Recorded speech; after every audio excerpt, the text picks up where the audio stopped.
যখন দূর দূর গ্রামে বাচ্চারা অঙ্ক নিয়ে ভয় পায় এবং টেনশনে থাকে, তখন ওদের মা বলে, বাবু টেনশন করিস না, কারণ সোমনাথ স্যার এসে যাবে। আর সোমনাথ স্যার এসে যাওয়া মানে এই অঙ্কের খতম হয়ে যাওয়া, শেষ হয়ে যাওয়া। ঠিক আছে, जब दूर दूर गांव में बच्चा रोता है तब उसका माँ कहता है बेटा सो जा, नहीं तो सोमनाथ स्যার आ जाए। এর আমরা এই ক্লাসে পিথাগোরাসের যে উপপাদ্য, যেটা তোমরা বলেছিলে পিথাগোরাসের উপপাদ্য, সেটার ওপর আমি আজকে একটা ভিডিও দিচ্ছি। এই ভিডিওর মাধ্যমে আমরা পিথাগোরাসের উপপাদ্য একদম ডাইরেক্ট প্রমাণ করব এবং তোমাদের কোনো অসুবিধা হবে না। আমি যা লেখালেখি করার হাবিজাবি লিখে নিয়েছি, ঠিক আছে, সব লেখা আমার এমনিও ভালো লাগে না, আগে থেকে লিখে রেখেছি। এবার দেখো এখানে পিকচারটা আঁকছি। এই পিকচারটাতে দেখো কোনটা কি আমি বলে দিচ্ছি। এই পিকচারটার মধ্যে এ হচ্ছে এমন একটা কোণ যেটা হচ্ছে 90 ডিগ্রি, এ কোণটা হচ্ছে 90 ডিগ্রি। ঠিক আছে, আমি এঁকেছি এমনভাবে, দেখে হয়তো মনে হচ্ছে না 90 ডিগ্রি, বাট এ কোণটাকে 90 ডিগ্রি মানো। আর নিচে রয়েছে বি, আর এটা রয়েছে সি।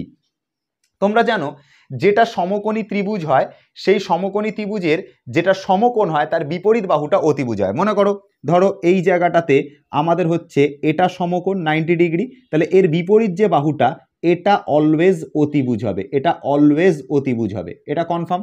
আমি যদি এই কোণটাকে সমকোণ নিয়ে বসি, তাহলে তার উল্টো দিকের যে বাহুটা সেটা অতিভুজ হবে, এটা কনফার্ম। তাহলে দেখো আমরা যদি এটা এ নিই, এটাকে যদি এখন বি নিই, এটাকে যদি সি নিই, তাহলেই তো হয়ে গেল।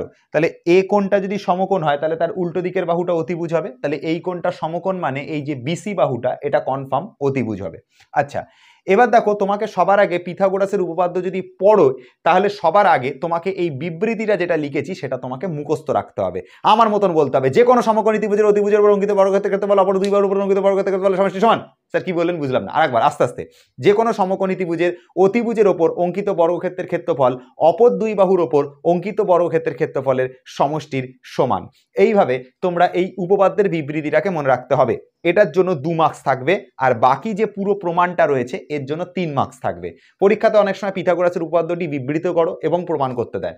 বিবৃত করো বললে ওপরের যে দুটো লাইন লেখা আছে, এই সাধারণ নির্বাচনে যে লাইনটা রয়েছে এটাই হচ্ছে বিবৃতি। তোমাকে যদি পরীক্ষাতে কোয়েশ্চেন আসে বিবৃতি করো, তাহলে এটাই হচ্ছে বিবৃতি, যেটা তোমাকে এটা লিখতেই হবে। পিথাগোরাসের উপপাদ্যের যে বিবৃতি সেটা তোমাকে এই দুটো লাইন লিখতেই হবে, তবে গিয়ে তুমি 2 নাম্বার পাবে।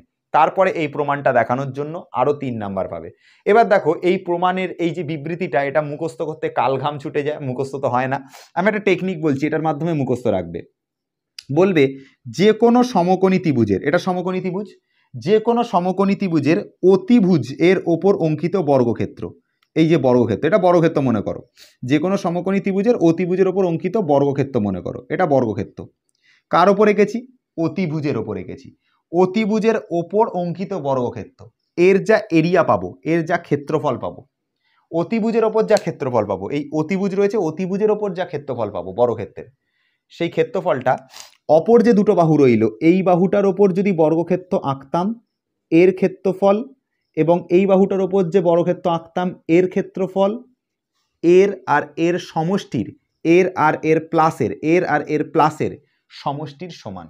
বুঝতে পারা গেল? আর একবার বলছি, এইখানে যে অতিভুজ রয়েছে, অতিভুজের ওপর আগে বর্গক্ষেত্র আঁকি, অতিভুজের ওপর বর্গক্ষেত্র আঁকলাম, তাহলে অতিভুজের ওপর অঙ্কিত বর্গক্ষেত্রের ক্ষেত্রফল, অতিভুজের ওপর অঙ্কিত বর্গক্ষেত্রের ক্ষেত্রফল, অপর যে দুটো বাহু থাকলো, এই বাহুটার ওপর বর্গক্ষেত্রের ক্ষেত্রফল এবং এই বাহুটার ওপর বর্গক্ষেত্রের ক্ষেত্রফল, এই বর্গক্ষেত্রের ক্ষেত্রফল এবং এই বর্গক্ষেত্রের ক্ষেত্রফল, এদের দুজনার সমষ্টির সমান। এটা হচ্ছে তোমার পিথাগোরাসের উপপাদ্যের বিবৃতি। এখান থেকে এতটা পর্যন্ত নিশ্চয়ই মুখস্থ হয়ে গেছে, আর কষ্ট হবে না মুখস্থ করতে। সমকোণী ত্রিভুজের অতিভুজ যেটা রয়েছে তার ওপর অঙ্কিত বর্গক্ষেত্রের ক্ষেত্রফল, অপর যে দুটো বাহু, এই বাহুটা এবং এই বাহুটা, এদের বর্গক্ষেত্রফলের ক্ষেত্রফলের সমষ্টির সমান, এদের যে বর্গক্ষেত্রের ক্ষেত্রফল তার সমষ্টির সমান। অতিভুজের ওপর অঙ্কিত বর্গক্ষেত্রের ক্ষেত্রফল অপর দুটো বাহুর যে বর্গক্ষেত্র আঁকা যেত, যদি এই বাহুটাতে যদি বর্গক্ষেত্র আঁকতে আর এই বাহুটা যদি বর্গক্ষেত্র আঁকতে, তাদের ওপর অঙ্কিত ক্ষেত্রফলের সমষ্টির সমষ্টির সমান হবে এটা। এটা হচ্ছে এভাবে মনে রাখতে হবে। ঠিক আছে, বুঝতে পারা গেল? এটা মনে রাখার জন্য। এটা কিন্তু আবার কেউ বলো না স্যার এটা কি বোঝাচ্ছে বুঝতে পারছি না, এটা কিন্তু মনে রাখার জন্য, সিম্পল মনে রাখার জন্য। আচ্ছা, তাহলে এটাই দেখো ওইখানটাতে বলা আছে। ঠিক আছে, তো যেটা বলা আছে আমি সেটাকে লিখেছি। আচ্ছা, এবার দেখো বিশেষ নির্বাচনে কি লিখবো, বিশেষ নির্বাচনে আমরা এ কোণটাকে সমকোণ ধরে নিয়েছি, তো সেটাই লিখেছি। ধরো আমাদের যদি এইরকম ভাবে ত্রিভুজটা থাকতো, আমাদের যদি ত্রিভুজটা আজকে এরকম ভাবে থাকতো, তাহলে এই এ কোণটা আমরা সমকোণ ধরতাম, এটাই আমাদের বিশেষ নির্বাচন। এটা বি হতো বা এটা বি হতো, এটা সি হতো, এই হচ্ছে ব্যাপার। তাহলে এ কোণটাকে সমকোণ ধরছি, এটাই হচ্ছে আমাদের বিশেষ নির্বাচন। বিশেষ নির্বাচন কমপ্লিট, সাধারণ নির্বাচন কমপ্লিট। প্রমাণ কি? পিথাগোরাসের উপপাদ্য আমরা ছোটবেলা থেকে শিখে আসছি। অতিভুজের স্কোয়ার মানে হচ্ছে লম্ব স্কোয়ার আর ভূমি স্কোয়ার, এটা অতিভুজ, এটা অতিভুজ। তাহলে অতিভুজের যদি আমরা স্কোয়ার করি, সেটা লম্ব স্কোয়ার আর ভূমি স্কোয়ারের সাথে যোগ হবে। তাহলে অতিভুজ কোনটা স্যার? বি থেকে সি। এই বিসির যে স্কোয়ার, অতিভুজের যে স্কোয়ার, সেটা হচ্ছে লম্ব স্কোয়ার মানে এবি, যেটা এবির স্কোয়ার। আর ভূমি, ভূমি কোনটা স্যার? এসিটা ভূমি, তাহলে এসির স্কোয়ারের সাথে সমষ্টির সমান। অতিভুজের স্কোয়ারটা লম্ব স্কোয়ার আর ভূমি স্কোয়ার এদের সমষ্টির সমান। এটাই প্রমাণ করব, পিথাগোরাসের উপপাদ্যের এটাই প্রমাণ করতে হবে। BC square is equal to AB square plus হচ্ছে এসি স্কোয়ার, হয়ে গেল। তাহলে এখানে যদি এই এ কোণটাকে আমরা সমকোণ হিসাবে ট্রিট করি, তাহলে এখানে থাকা এই যে বি থেকে সি, এটা হচ্ছে অতিভুজ। বি থেকে সি হচ্ছে, এটা হচ্ছে অতিভুজ, কনফার্ম। আচ্ছা, এবার যদি আমরা ওপরের বাহু থেকে এই বাহুর ওপর একটা লম্ব আঁকি, এটাই আমাদের অঙ্কনের আন্ডারে চলে আসবে। এটা বলা ছিল না, এটা আমরা নিজেরা করছি। যেটা আমরা নিজেরা করি সেটা অঙ্কনের আন্ডারে চলে আসে। তাহলে এ থেকে বিপরীত বাহুর ওপর আমরা লম্ব আঁকলাম, সেটা হচ্ছে ডি নাম দিলাম। তাহলে বিসি বাহুর ওপর সমকৌণিক বিন্দু এ থেকে এডি লম্ব অঙ্কন করা হলো। কি করেছি? এই যে বিসি বাহুর ওপর সমকৌণিক বিন্দু এ থেকে এডি লম্ব অঙ্কন করা হলো, দেখো সেটাই লিখেছে। সমকৌণিক বিন্দু এ থেকে অতিভুজ বিসির ওপর এডি লম্ব অঙ্কন করলাম, যা বিসি বাহুকে ডি বিন্দুতে ছেদ করে, যা বিসি বাহুকে ডি বিন্দুতে ছেদ করে। যেটা করেছি সেটুকুই বলেছি, এটা একদম ইজি। সমকৌণিক বিন্দু এ থেকে, সমকৌণিক বিন্দু এ থেকে বিসির উপর এডি লম্ব অঙ্কন করলাম, বিসির উপর এডি লম্ব অঙ্কন করলাম, যা বিসি বাহুকে ডি বিন্দুতে ছেদ করে, যা বিসি বাহুকে ডি বিন্দুতে ছেদ করে, এটুকুই করেছি, গেল। আচ্ছা, হয়ে গেল। লাস্ট হচ্ছে প্রমাণ। প্রমাণ হচ্ছে সমকৌণিক ত্রিভুজ এবিসির অতিভুজ হচ্ছে বিসি, এর উপর লম্ব এডি, যেটা বলা আছে। বিসি যেটা অতিভুজ আর এডিটা হচ্ছে লম্ব। যেটা 90 ডিগ্রি হয় তার উল্টো দিকেরটা অতিভুজ হয়, যেটা 90 ডিগ্রি হয় তার উল্টো দিকেরটা অতিভুজ হয়, আর এর ওপর এডিটা হচ্ছে লম্ব। গেল এতটা অবধি। এবার দেখো আমরা এই পার্টটা থেকে আমরা ডাইরেক্ট এত ইজিভাবে প্রমাণ করব, তোমাদের একবারে মাথায় ঢুকে যাবে। দেখো, খুব মনোযোগ সহকারে শুনবে, আমার মনে হয় তোমার প্রমাণটা মাথায় ঢুকে যাবে। আমরা কি প্রমাণ করতে চাইছি? বিসি স্কোয়ার বা অতিভুজের স্কোয়ার মানে হচ্ছে লম্ব স্কোয়ার আর ভূমি স্কোয়ারের যোগ। লম্ব স্কোয়ার যেটা এবি তার স্কোয়ার, আর এসি স্কোয়ার মানে ভূমি তার যোগ। এভাবে প্রমাণ করতে চাইছি, এটা প্রমাণ করার টার্গেট। আচ্ছা দেখো, এই যে প্রমাণটা তুমি যদি করো কিভাবে হবে, দেখো ইজি কিভাবে হবে। দেখো, মনে আছে সদৃশতার চ্যাপ্টারে আমরা একটা জিনিস বলেছিলাম। আজকের থেকে যদি কিছুদিন আগে চলে যাও, দেখবে আমার যেটা মেন চ্যানেল আছে সোমস ক্লাসরুম, সেইখানে দেখবে আমরা সদৃশতা চ্যাপ্টারটা পড়িয়েছিলাম।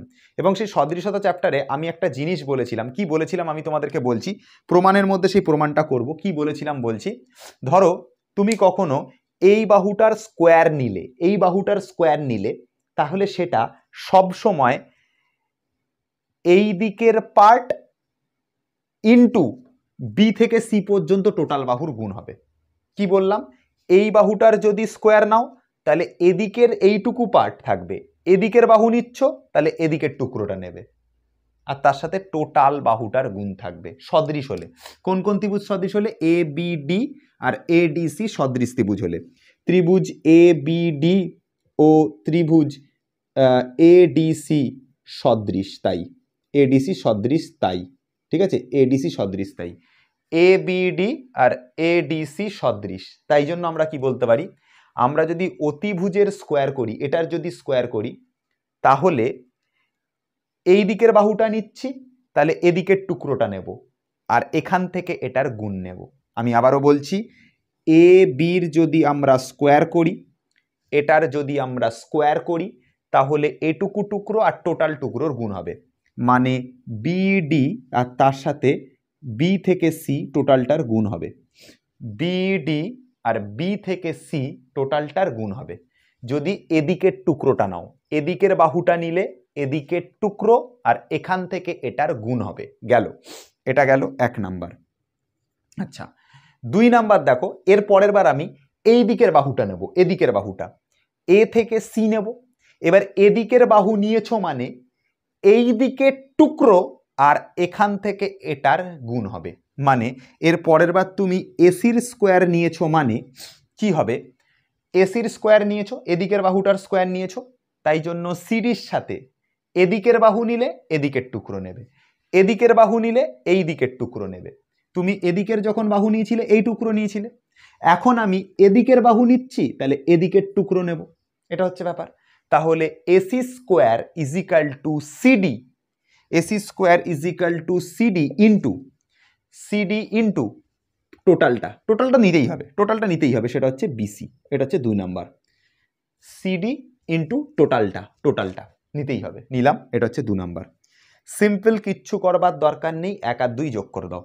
1 নাম্বার সমীকরণ আর 2 নাম্বার সমীকরণ যোগ করো, যোগ করে 1 নাম্বার সমীকরণ আর 2 নাম্বার সমীকরণ যোগ করো, এটা 1 এটা 2 যোগ করো, এটা আর এটা যোগ হবে বাঁদিকটা, AB square plus AC square যোগ হলো, এবি স্কোয়ার আর এসি স্কোয়ার যোগ হলো, ইকুয়াল টু 2 জায়গায় আছে তো ইকুয়াল টু লিখলাম, বিডি বিসি যেরকম আছে লিখলাম, বিডি ইন্টু বিসি লিখলাম, প্লাস সিডি ইন্টু বিসি, তাহলে এখানে লিখলাম সিডি ইন্টু বিসি লিখে দিলাম।